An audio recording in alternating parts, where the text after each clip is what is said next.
so many new pieces to this IU football team.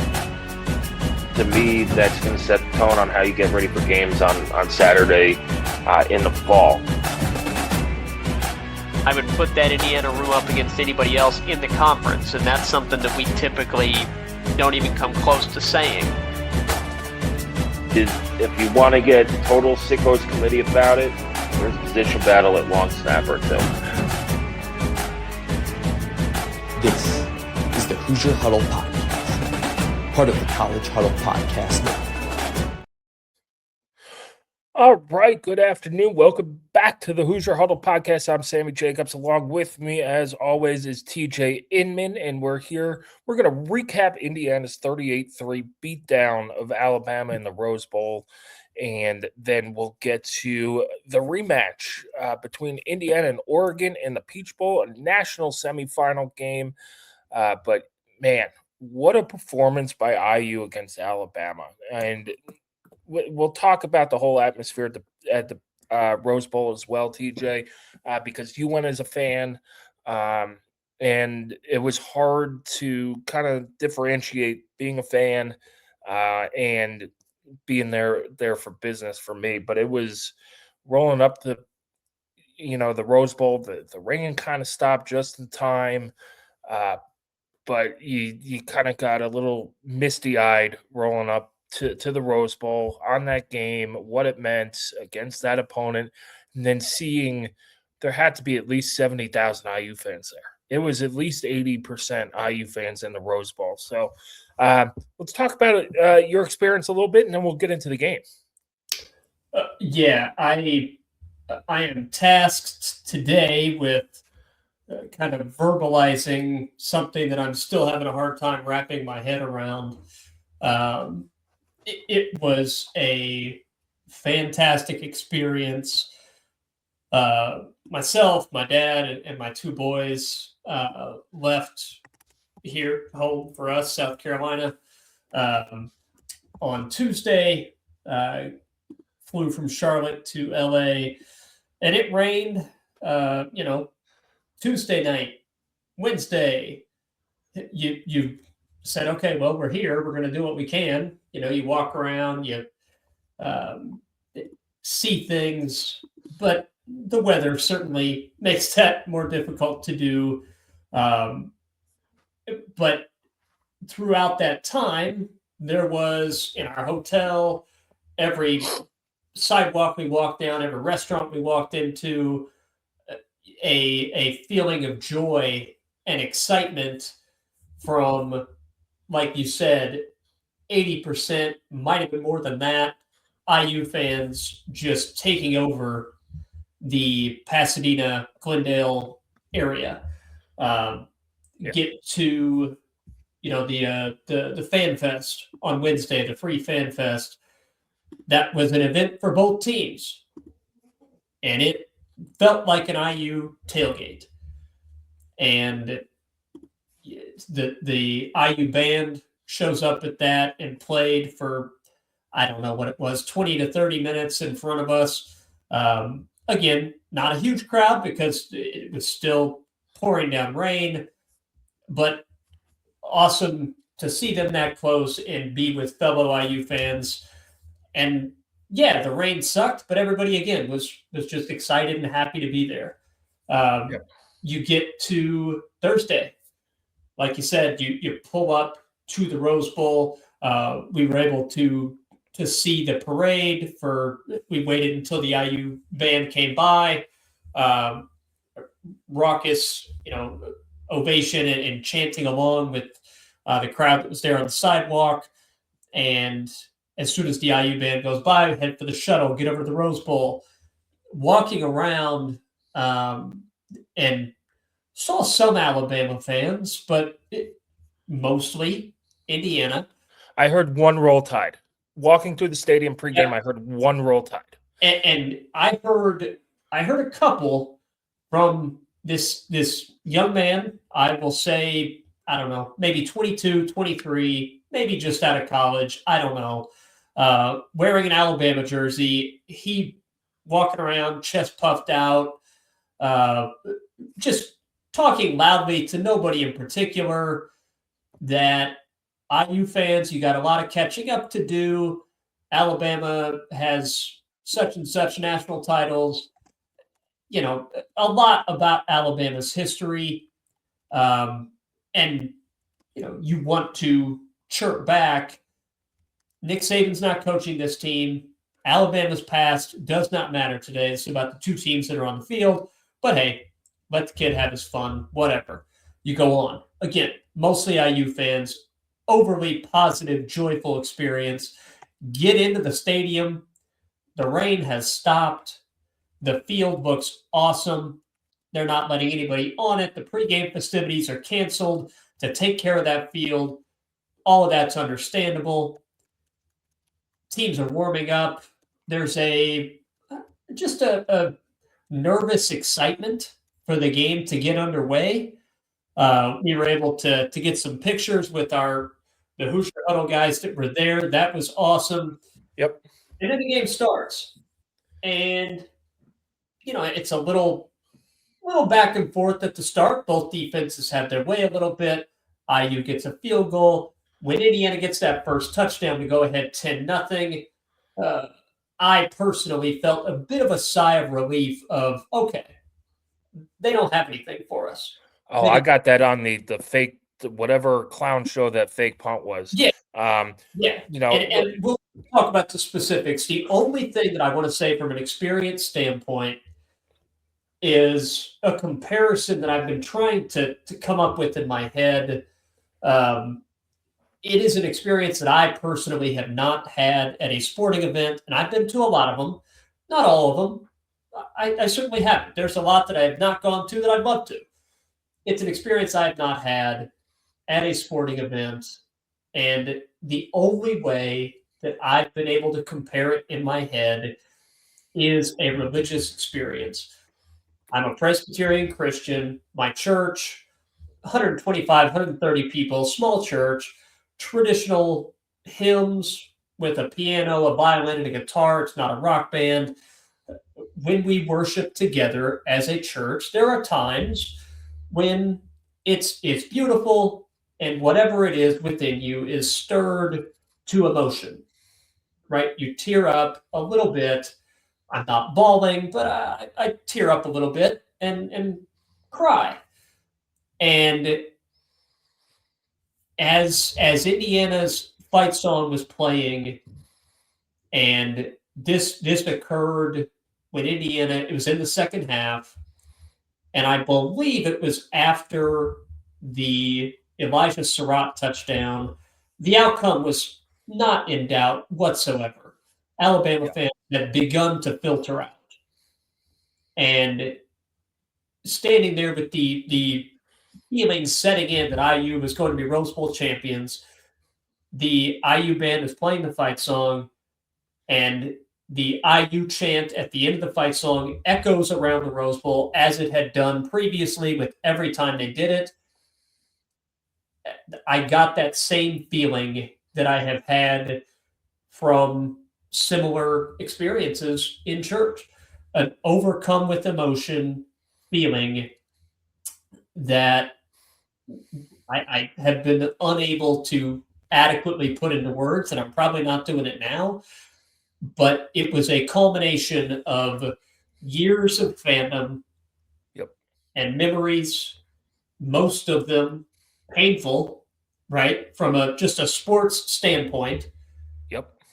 Wrapped in with nostalgia for times that have gone by, and knowing that, you know, I'm sharing the experience with a person that I've watched so many IU games with, and I'm sharing it with my kids.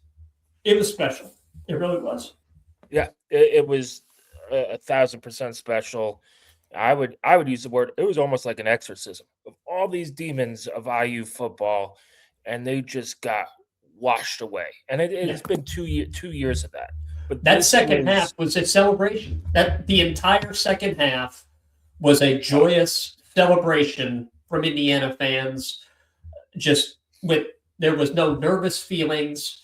There was no, when's the other shoe going to drop? None of that. It was how bad are we going to beat you? when does the beer stop flowing, and when can we take this party somewhere else? But that, I mean, it was, and how long does it take to book flights to Atlanta? But let's talk about the game a little bit. Yeah. To me, IU's first drive was a disaster. Two sacks and a punt. Right. Defense came up big. They get the ball back.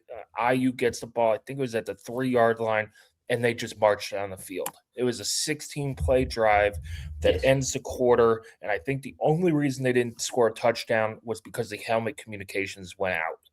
Right, and we did not know that in the stands at all. That's something I found out later from our group text, and it happened a few times during the game, right? I think it happened in the second half too. But it was definitely, you saw on the TV copy rewatching the game, and from our group text, I think Amanda was on it and pointed it out. He's pointing at his helmet, Sig's saying something's not working, and then that's why you had the timeout. The play to Riley Nowakowski, that was a good play call. It just got blown up by a very good player. And then where you saw it was on that third down. They couldn't get the play in. Clock's running down. You can't call another timeout there. It's kind of like, okay, just whatever. Don't screw up too bad to where you don't get points. And you hand it off to Roman Hemby. So I thought that drive set the tone for the rest of the game. And it comes to my turning point in the game, which was on the ensuing drive. It's 4th and 1. Alabama runs their punt team out, but Ty Simpson's in there. Indiana's players see it. They call timeout. Yeah, everybody saw it. That was, they call timeout. And then Alabama comes and tries to get up to jump off sides. Indiana does not bite. And even Kirk Herbstreit on the TV says, you cannot do that against this team. They will not jump off sides. And so then they call timeout. Then Alabama calls timeout. Crowd's going crazy at this point. Everybody's pumped up. And then everybody's like, you got to punt now. You've tried this. You tried looking at that. Yep. And they run out the Wildcat with, I think it was Hill, the running back, at the Wildcat, and they do a little pop pass to Jeremy Bernard, and it gets stuffed. And to me, the drive IU had before, that 16-play drive, was in the back of their mind saying, we don't want to give the ball back to IU via punting because we might not ever see it again until halftime when IU has to kick off to Alabama. Yep. And IU stuffs them. You get a holding call on first down. Roman Hemby then runs on 1st and 20 for 22 yards. And then I thought the catch by Charlie Becker, he's had some unbelievable catches this year, might have been the best catch he's had all year. I thought that ball was like a yard over his head. He leaps up, grabs it in his fingertips, and it's a touchdown. I thought that was it. That's all she wrote. IU was going to get what they want. They got protection on Fernando. They showed that the first drive was kind of a fluke. And then they just made Alabama quit. D'Angelo Pons, who I was told on X was afraid to tackle people, knocks Ty Simpson out of the game, knocks the ball out of his hand, and is just putting dudes in body bags and limiting their receivers. And then you saw it, I think, Nate pointed out today, Fernando Mendoza went on Pat McAfee's show, and Pat Coogan at halftime said, we're going to step on their neck until the last bubble comes up. And if that's not the killer mentality that you need or want, I don't know what else to tell you. That's like serial killer mentality. We're going to step on their neck until the last air bubble comes up, and they're done. And then the second half, the IU scores the touchdown off the fumble, 17-0. And it looks like Bama's done. You come get a 3-and-out after the kickoff. You score a touchdown where Surratt just runs a beautiful route, leaves the guy in the dust. It's 24-0, which is your moment where it's sun's coming out. The B-2 bomber already went over the stadium, and it's just like this is what you envision paradise to be. And then Alabama goes down and kicks a field goal, like the saddest, stupidest field goal you'll ever see. and then Indiana just runs it down their throat. And I thought, in a nutshell, how Indiana closed it out, drawing them offsides on a punt on 4th and 4 or 4th and 5 to get that first down, just sums up everything, the difference between the two teams. IU was disciplined. They didn't make mistakes. The one penalty call against IU was a holding call on Carter Smith, which was a hold. It was a good call. Yeah. But they didn't make mistakes. They didn't turn the ball over. The field was in pretty good condition. When we went down at the postgame, it was still pretty soft. But they didn't fumble, no interceptions, no bad penalties. Alabama had to earn everything, and they just didn't have enough to pay that price to get more than 3 points. Right. Yeah. I think just about the best compliment that Indiana could be paid. You looked at Alabama message boards after the game. I saw multiple instances of people saying something to the effect of, now we know how other teams felt playing us in the height of the Nick Saban era. Yeah, and all lead up all game, all I heard, Paul Feinbaum, I'm not going to believe it till I see it. And now the day after, he's like, oh my God, this is a great Indiana team. Colin Cowherd, too, said last year, don't invite Indiana back to the college football playoff. Well, now he's seen the light. I get Mark Ingram and Roman Harper. They're Alabama guys, Alabama players picking them and all that stuff. What made me the most frustrated was in the elevator, I think it was after the game. And then an older gentleman reporter came up and said, well, now Indiana's proven it. They've proven they belong. I go, what do you mean? He said, well, they beat Alabama in the SEC. I said, did you not watch this team all year? Well, I don't watch them like you because you guys cover Indiana. I said, listen, Indiana beat Oregon at Oregon. They beat Iowa at Iowa. They knocked off Ohio State at a neutral site. What else? And they beat Penn State at Penn State for the first time ever. I know Penn State was 7-6, but it was like, what are you guys watching? And what made me mad is that it's his full-time job, and we do this on the side, and he can't put in the work. Well, to watch every single advanced statistics model had IU by at least 10 points. Had Indiana right at the top or near the top of whatever statistic you want that indicates this is a legitimately good team. Yes. All of them. All of them. You point out those past results. Indiana, and we talked about this going into the Rose Bowl game, IU did not need to do that to Alabama to validate anything about the season that they've had and the program that they've become. No, they could have won by 1, and it would be fine. It sure as hell helps. I mean, it definitely helps. Doing that to Alabama, no matter how flawed that Alabama team is, and it was quite flawed. But no matter how flawed that team was, it still matters a lot to beat Alabama and to do it in the convincing man ball fashion that IU did. Yeah, that it was a murder. It was murder ball. That's what it was. Yeah, it was a snuff film that we watched on camera, it was in our case. But it was. We said all leading up, Alabama's going to have to match Indiana's toughness, and I thought Alabama's been soft all year. Now we're not playing Alabama. I can say it publicly. They did not want to be there. They didn't want to play. They didn't want to play in the second half. They didn't want to play anymore. Yeah, they didn't want to tackle. They didn't want to play. Let's move on to the Peach Bowl, TJ.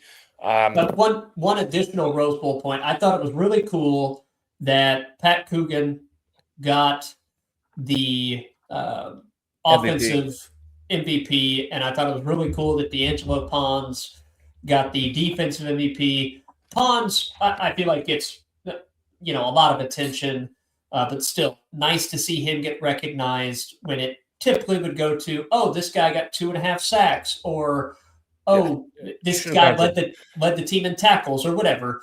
Yeah. Pons getting it, that was cool. Coogan getting it, I feel like was an honor for the entire offensive line.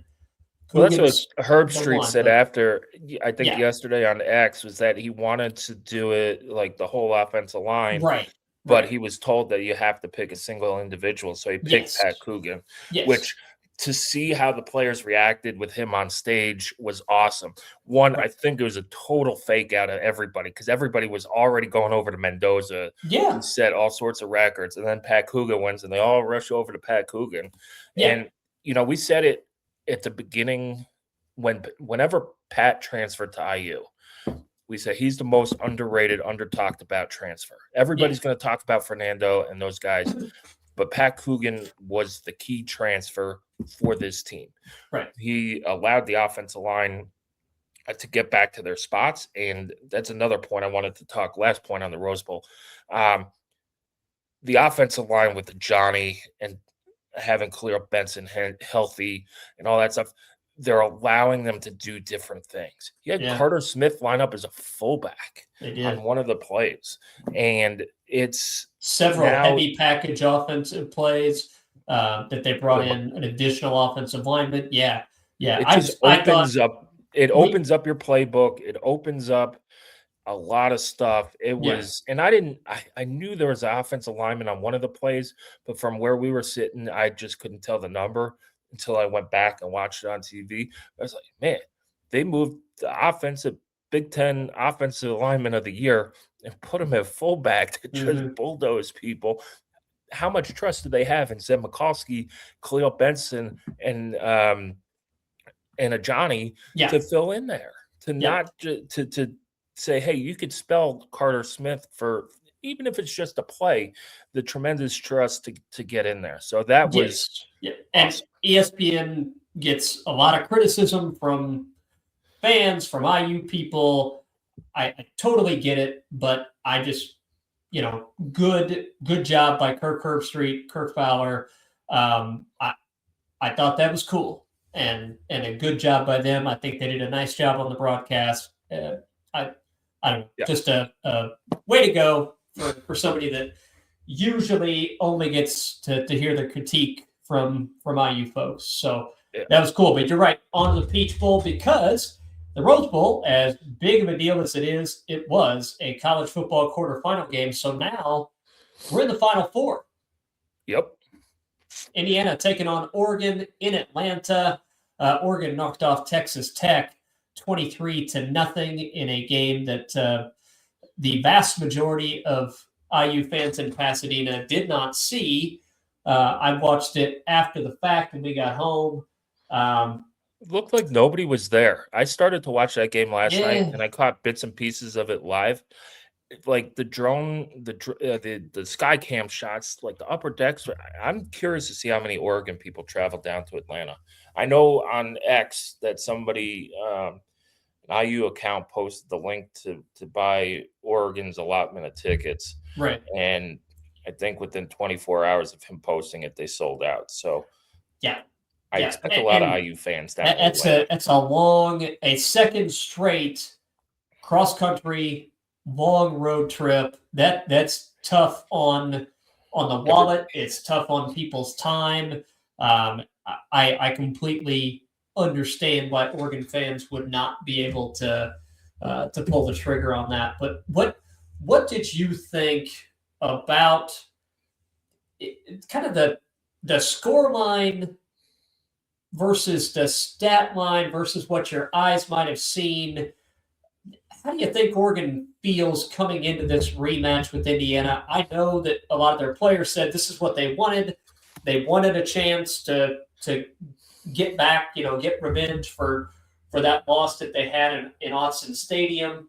The big takeaway for me from that Oregon Texas Tech game after rewatching it, on the one hand, Oregon had 4 drives in Texas Tech territory that stalled out on failed fourth down conversions, right? They were 4 for 8 on fourth down, which is Right. absurd. And the 4 that they missed were inside of Texas Tech territory that they went for, didn't get them.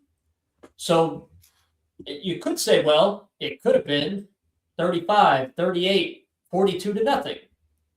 Okay, yeah. I mean, it should have, yes. But the other side you look at it is Texas Tech with a completely inept offensive performance. Credit to Oregon's defense, but Texas Tech offense did not show up. Baron Morton had a nightmare of a day, 4 turnovers for Texas Tech. So you could also say, okay, playing a semi-competent offense and those Oregon miscues would have really hurt them. Yep. So how do you come out feeling if you're Indiana preparing for Oregon after that matchup, and if you're Oregon heading into this rematch? So if I'm Indiana, looking at the box score, if Indiana plays like they did against Alabama, I think they could beat anybody, even in a rematch with Oregon, because they didn't make mistakes. Looking at the mistakes that Texas Tech made, they were 0 for 3 on 4th down. They turned the ball over 4 other times. So that's technically you're turning the ball over 7 times. Yeah. 7 times there. They had, what they have, 6 penalties for 36 yards. They didn't run the ball well. They didn't throw the ball well. They averaged 4.3. That's an understatement. Yeah. 4.3 yards per pass. With 2 interceptions on 18 of 32. That's so if you're Indiana, you say, if we play our game, we'll be fine. And I'm sure that's what they're saying. It gives you a little confidence to know that you went up to Otts and already beat them. However, and this is, if I'm an Oregon fan, what I'm thinking. Your corners who got abused in that game are true freshmen. Yep. They're older, more experienced. They've been through it. And Finney has had an awesome second half of the year. Yeah, he's fantastic. He is fantastic. Where it kind of gets hairy for Oregon, and Texas Tech's defense was the strength of their team. Yeah. They allowed Oregon 64 rushing yards on 47 attempts. And if you go through the drive chart, their scoring was they scored on a 50-yard field goal, 39-yard field goal. They got a 6-yard touchdown after a fumble, another field goal, and then a touchdown at the end.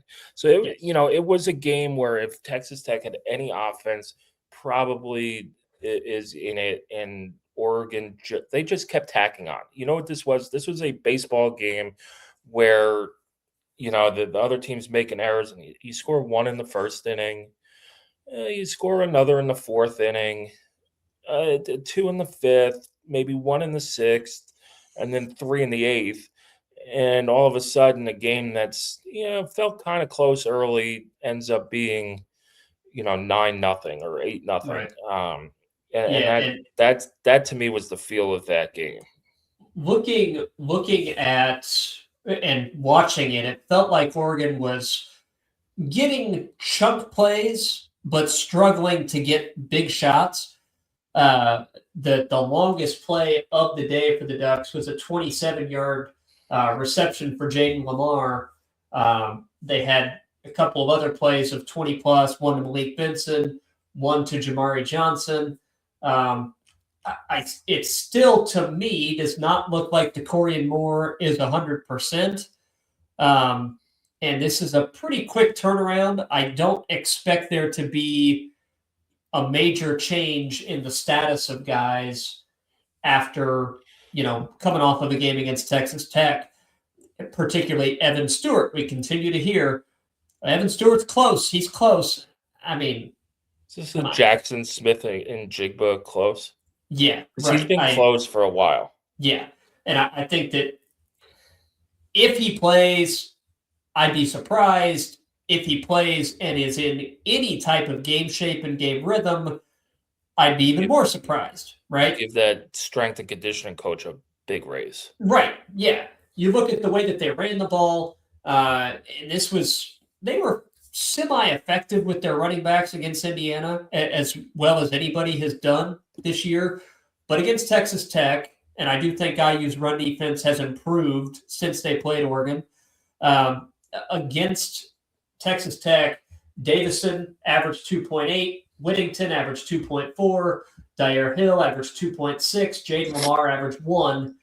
and then Dante Moore with minus 12 yards. And since college football includes that in the rushing stats as a team, total of 1.4. But you look at just their running backs, a long run of 9 yards on the day.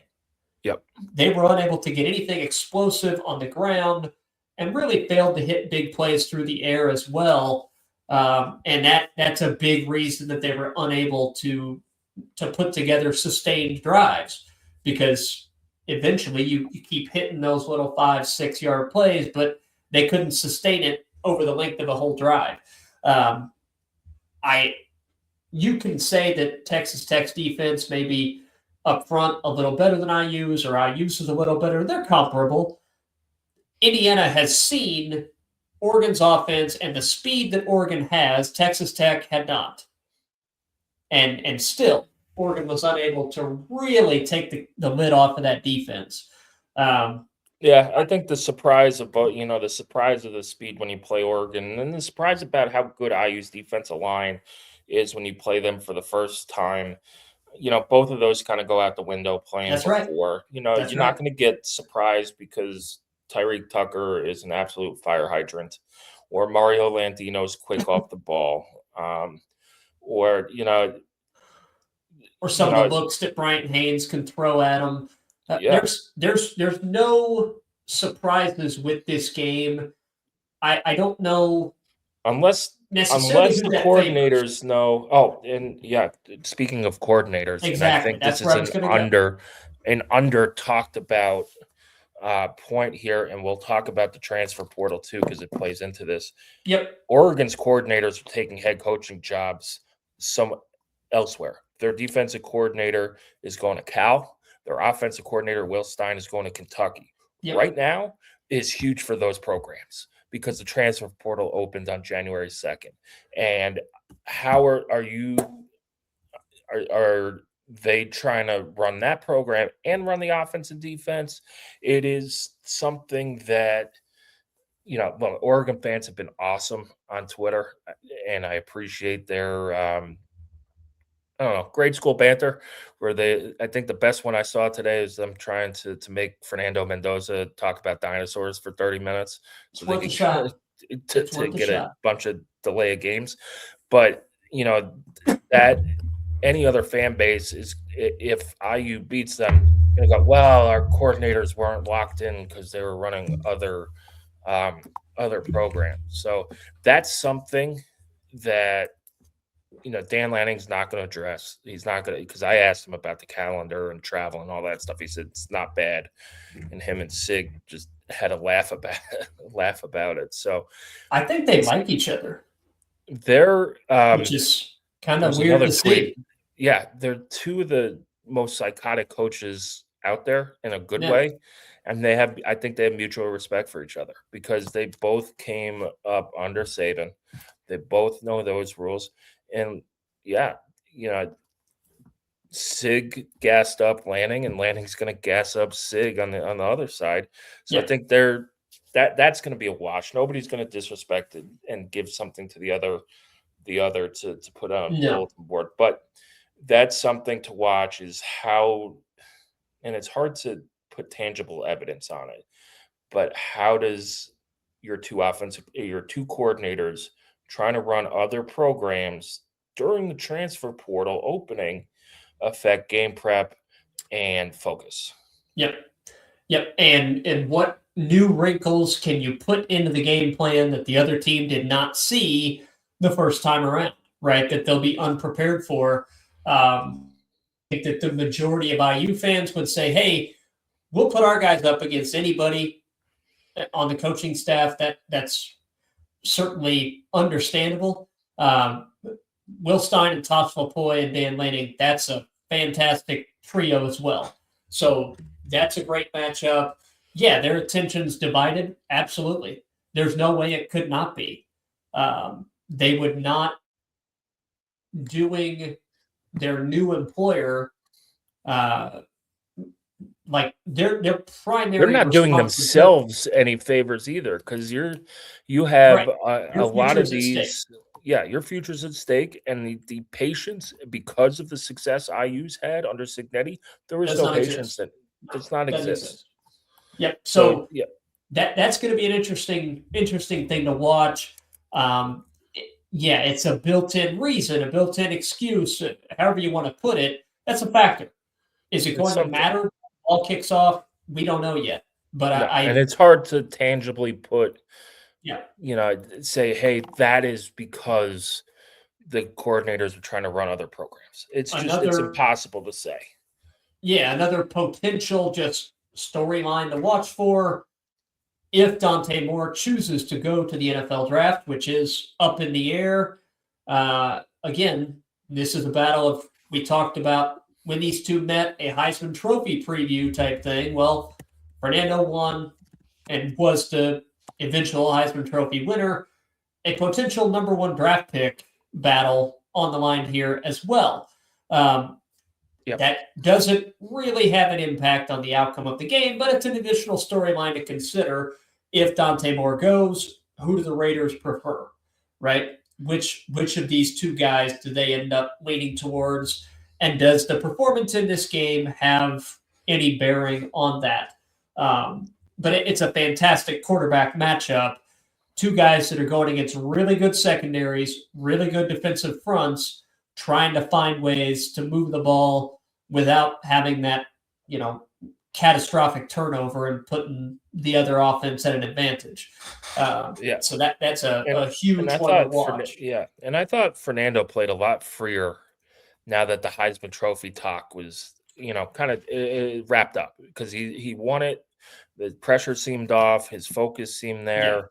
Yeah. He wasn't talking to media every single day leading up to it, like kind of Purdue and Ohio State.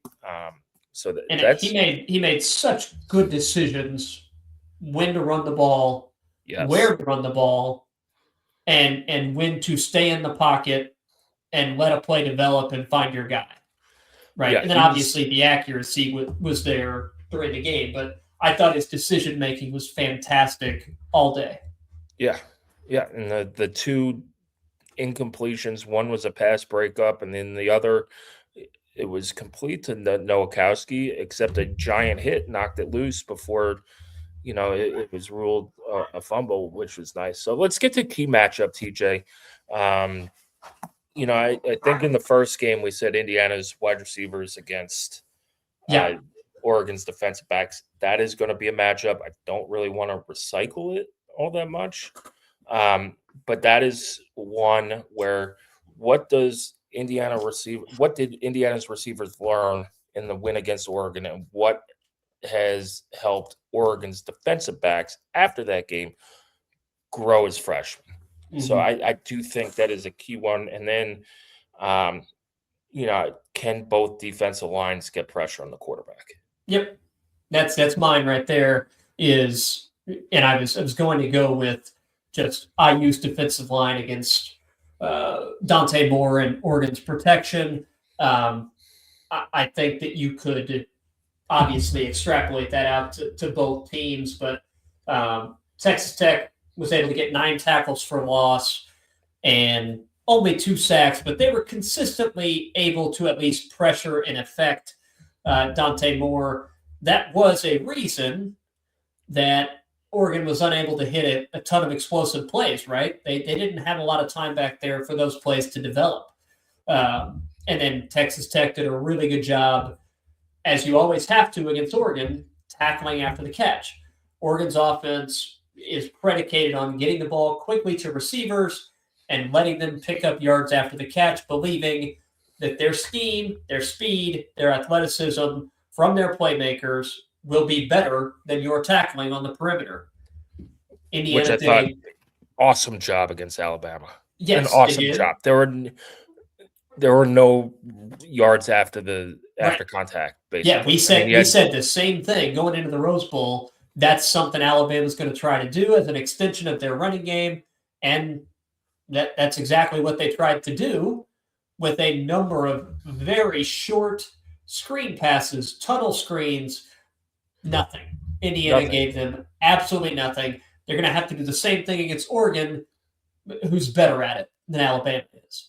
Yeah, I mean they Alabama completed 7-yard passes that went for 7 yards and not for 17 yards. Their 2 long plays, the one to Jeremy Bernard was when they were down 24-0, and then a crazy double reverse flea flicker pass to Ryan Williams that ended up on a drive with no points. So let's get to IU will raise the victory flag and win the Peach Bowl if they play their brand of football. Limit mistakes limit or make no mistakes like you did against Alabama. That means you're tackling in space, not allowing the extra yard. You're forcing Oregon to kind of press the issue and get aggressive. And we saw, I think it was the Oregon game where they kind of faked a punt. But Isaiah Jones read it out. I believe they faked a punt in the Orange Bowl as well. That was a successful 4th down, and you have to prepare for everything. Oregon went for it 8 times on 4th down. Some teams don't even go for it 8 times in a season on 4th down. And then finally after that, it's, if you get a lead, do what Pat Coogan says. Do not let them up until you see the last bubble. And that's IU's brand of football. Is they play mistake-free, they're relentless, and they're not going to give up until that clock hits 0. Yep, I absolutely concur with everything that you said there. The only thing that I would add, and piggybacking off of that key matchup, I do think that if Indiana can protect Fernando Mendoza, give him a clean pocket, I have confidence in this IU offense to put up yards and points. If the offensive line is able to consistently protect Mendoza, I trust the rhythm that they're in as play callers, as receivers and pass catchers, and then Mendoza's in to be able to move the ball and score on anybody. So Yeah. But the primary kind of theme of all of this is be who you are and win the battle at the line of scrimmage of the physicality of this matchup. Oregon prides themselves on being the more physical team, right? That's what Dan Lanning wants to do. That's what Kurt Cignetti wants his team to do. Indiana won that battle in Eugene, and you can believe that will be the message all week is they beat us up at our home field. Yep. We cannot let it happen again. And that battle of wills is going to play out in Atlanta. Yeah, and I think, Khalil Benson was kind of banged up in that Oregon game too. With an ankle. He's back fully healthy. You trusted Johnny to go in there and play where good. you didn't really trust him yet against Oregon. Zach Mikulski's back healthy as well. I think he was the one who they didn't want to play against Oregon because he was banged up, and he went in for one play and Benson came back in. Right. Believe that was the Oregon game. So you have a healthy IU offensive line that should be able to move better than they did when they were in Eugene. You're in a climate-controlled stadium as well, which should be nice. Let's go score prediction, TJ. Yeah, so right now, let me get the most current line. We got Indiana -3.5 with a total of 46.5. I think that those numbers are fairly dialed in. I would take Indiana to win and to cover. That total, that's a tricky one because I just don't see teams putting up a lot of points on this IU defense. So how are you getting to the total, right? But I will go with Indiana winning this game, given the propensity that Oregon has for going for it. I'm going to stay away from scores that have a lot of field goals involved. I'm going to go with Oregon 14, Indiana 28. Ooh, okay. Yeah, good point on the field goals. We're going for it on 4th down. That also makes you kind of think that the under will hit too, because a lot of times, Yeah, I did. a Yeah, lot of times they could get 3 points and then they get 0, and you're kicking yourself like, wait, come on, man, your offense is better than this. right. So I'm going to take Indiana 31, Oregon 21. 31-21 IU. I think I think there are going to be a ton of IU fans out in Atlanta. It's a huge hub for IU alumni. It's an easier trip. Although I know Duck fans, they're a hardcore group of fans as well. Absolutely. They will travel. Yeah. But if you're going to have to make financial decisions from going Miami, Atlanta, maybe Miami for the national, and I've seen the national championship ticket prices, even through IU, they're outrageously expensive. It's, you got to make a business decision. So I think IU, if they play the way they do they did against Alabama, this game will be they're going to handle themselves against anybody. I think Oregon's better than Alabama. I think I think they're more dynamic than Ohio State too, a little bit, but they're very similar to Ohio State. I think IU's healthier. They're in more rhythm. And this is Oregon's 3rd playoff game too. So this is the rest versus rust. Now here's where the rest comes into play. Maybe now I know they played JMU, but they had another 60 minutes of football to get prepared for there. So with all the coordinator stuff going on in Oregon, with all the distractions up there, I'm going to take IU 31, Oregon 21. Yep. I think I will not speak for anyone else. I will only speak for myself. It will be incredibly satisfying for IU to move on, beat Oregon, beat either Miami or Ole Miss, win the national title. Obviously, that's the dream, right? That is the absolute dream. I heard from a number of people, and I feel this way as well.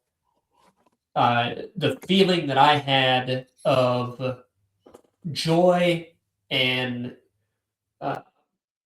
satisfaction. Everything else from here on is great. After that Rose Bowl win, I find it difficult to think that it can get any better. I'm good. I am absolutely good. Now, that's not Kirk Cignetti going to come down to South Carolina and kick. That's right. That's what he's going to do. That's not the players talking. I am 100% sure they don't feel that way, right? It is not mission accomplished for them at all. Okay. They will reflect on this. If they lose at all this season, they'll reflect on what they've accomplished later on. Yep. They are, I'm sure, 100% focused on moving forward. The way I feel about things has never had any impact on a single play on the field. So, but I do just want to, for everyone that is listening, that was able to be a part of the Rose Bowl, if our paths crossed at all, I want to thank everybody that was there. That includes the Alabama fans. I had a generally positive experience with everybody. For those that helped make that experience so awesome for myself and for my kids, it was really special. So thank you. And for those going to the Peach Bowl, I hope you have the same. And hope that we're back here next week talking about a national championship game featuring the IU Hoosiers. That I speak for both of us. We didn't think we would be uttering that sentence at any point during our podcast time.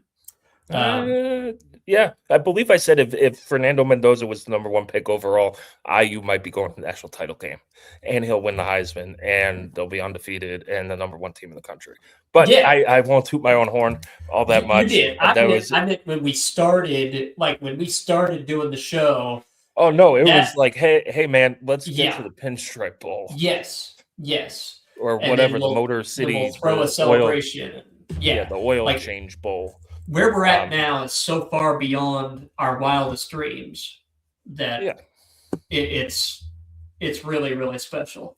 Yep. And Before I think we it's get fair out to of here, say they're not going anywhere. You know, they No, might we'll never have be they might never be this amazing because this truly is special. So this might never happen again, but we're sure as heck not going away. Not going to stink.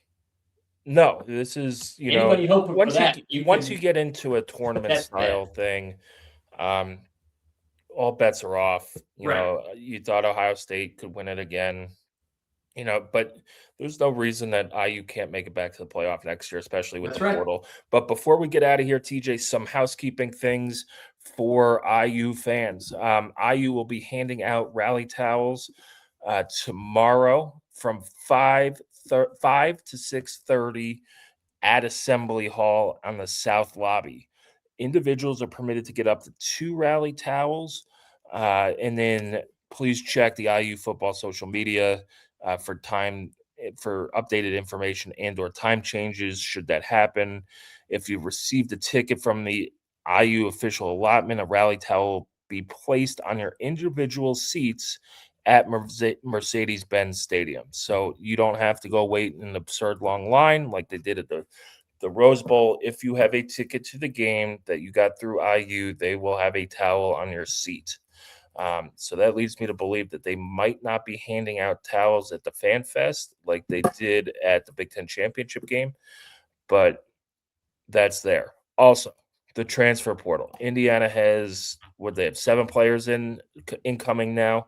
Yep. As of this recording. Come check out our transfer portal tracker. Our transfer portal news forum has over 15,000 views on it as of this recording. A lot of great discourse back and forth.